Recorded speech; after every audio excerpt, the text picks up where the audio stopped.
next naman, outside showbiz naman, dahil may business Teka ka lang. ngayon. Ay, business pa Business pala muna. naman, wag ka muna magkape.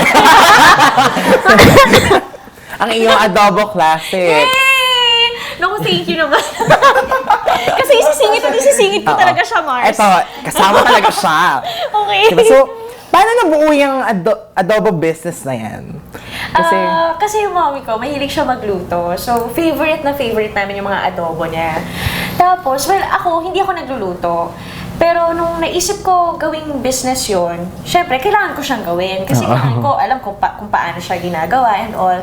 So, syempre, marami ring research kasi gusto namin ng iba't ibang flavors. So, nakagawa kami ng 4 na flavors. Ay, Yes! ang sarap. Ito na nga, Mars.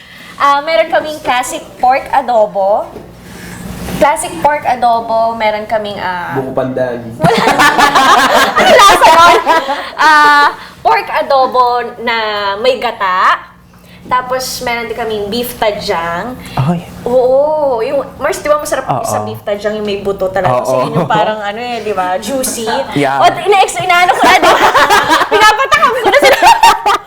Tapos, meron din kaming chicken with gizzard and liver. Ay, ang sarap. Ako, magdadala talaga ako dito. Kailangan doon naman tayo sa sexy part. Dahil ikaw ay nagpo-pole dancing. Yes. Yan ba ang iyong... Magdadala. Yan ba ang iyong yung, kumbaga, style mo sa pagda-diet, sa pagpapayat? Yan. Hindi naman siya dahil gusto ko mag-diet. Pero kasi, nung sinimulan ko siya, naghahanap ako ng hobby ko na pwedeng different from other artists na ginagawa nila. Kasi usually, like, pupunta talaga sila sa gym or nagsusumba talaga yung mga artista ngayon or talaga nagsisircuit training. So, naghanap ako na medyo unique. Alam mo yun? So, naisip ko yung pole dancing na sino lang bang magaling, di ba? Like, Oo.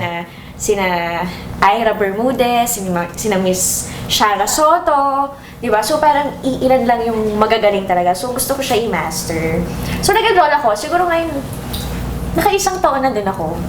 Pero pag busy kasi, parang mga once a week na lang ako or minsan twice a month na lang. Kasi masakit din siya sa katawan. Diba? Dahil Hindi may ako mga hindi sexy. nga mamatay-matay ang issue na anorexic ka daw, Oo, ganun, naku, diba? nasistress ako. As in, kung akala lang nila na wala lang sa akin, Oo. ay naku, binabasa ko isa-isa yon.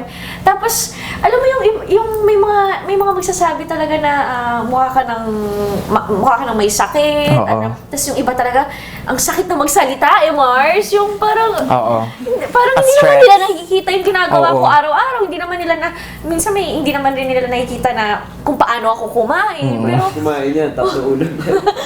yun, pero, Nabulgar ko tuloy. hindi, sa totoo lang, Adobo. nakaka-hurt din talaga. Oo. Kasi alam mo yung ginagawa mo naman yung part mo na hindi ka naman nagpapapayat talaga na magmukhang may sakit. Pero alam mo yun, nakakarinig ka ng ganun. Pero at least ngayon alam nila, diba, na healthy living talaga. Yes, and nagpa-check up pa ako ng kung may hyperthyroid ako kasi mabilis yung metabolism ko eh. Yes. Kahit kumain ako, talagang nabubur. Ewan ko kung paano ginagawa ng katawan ko yun. Meron nga ako minsan. Nung metabolism ko, Mars. Yun. Gusto mo magkape muna. Ayan, Teka lang, yan. ito na ba? Naku, Oo. ano ba yan? Yes. Ito siguro yung Oo. ito siguro yung pinakamabilis na part ng interview. Oo. Sige lang.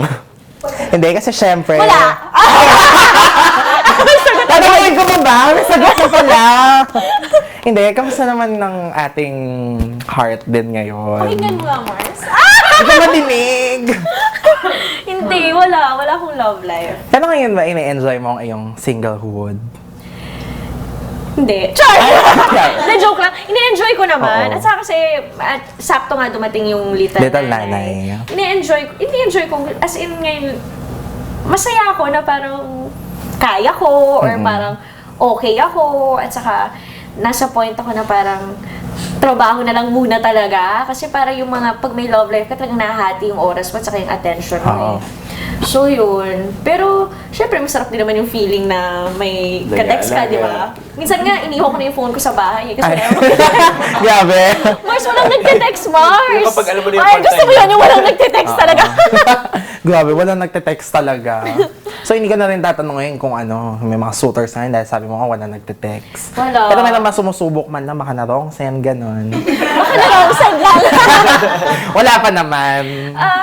May mga sumusubok, pero kasi, 26 na ako eh. So, parang nasa point na ako na parang kung magkaka-boyfriend ako, gusto ko yung pwedeng ito na yung maging Oo. kasama ko talaga at saka stable na sa buhay. So, very picky din ako. Kumbaga, ang kapal mo ng mukha ko pero choosy ako. Gabi, you have the Parang right ganun. naman. Ha? Hindi, wala naman. Pero kumbaga, parang ang hirap magtrabaho eh. Oo. Alam mo yun? So, gusto ko yung talagang mag-aalaga sa akin, ganun.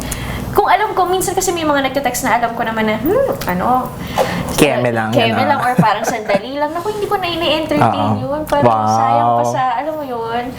Kumbaga, mag-mature na tayong lahat. Tama naman Hindi na tayo yan. bata. Ayan, sana po suportahan po ninyo ang Little Nanay. Isang taon kong hinintay itong show na to. So, ito panibagong Chris at marami kayong mamahalin na iba't ibang characters. Sino mga kasama natin dyan? Si Sir Bemol Rocco, Miss Nora Honor, Kuya Mark Heras, Hero Peralta, Sir Eddie Garcia, Sunshine Dizon, Gladys Reyes, Sir Kim P. P. De Leon, Yes. directed by Direk Ricky Davao. Oh, very Yes, powerful. Telebabat. Ako sana po, mahalin ninyo ang show na ito. Yes, Ito November po ang 16. magsasabi kung tatagal pa ako sa mundong ito. And ano your social media accounts and where can we follow you? Sa Started. gym. At Adobo Classics ako. Yun ang mga account ko ngayon. At Adobo Classic. At Juancho Trevino, both Twitter and Instagram. Instagram, Chris Bernal. Twitter, at SoChrisMe. Facebook fan page, Chris Bernal Official. Yan. So, that's it, Tapsters. Abangan natin ang Little Nanay. At ang Adobo Classic. Yes. Yeah. Thank you. Thank you! Mars, mahalata yung Ikaw mag-alala, frustration ko rin yan. Wala rin akong ganyan. Wala akong ganyan, Mars. Oh, wait lang. Kasi nagkaroon ako nun. Ay. Dahil si Juancho, nanalo siya ang bubunot. Anong price pala? In coffee. Eh, tayo eh. Kaya, go. Ito na din.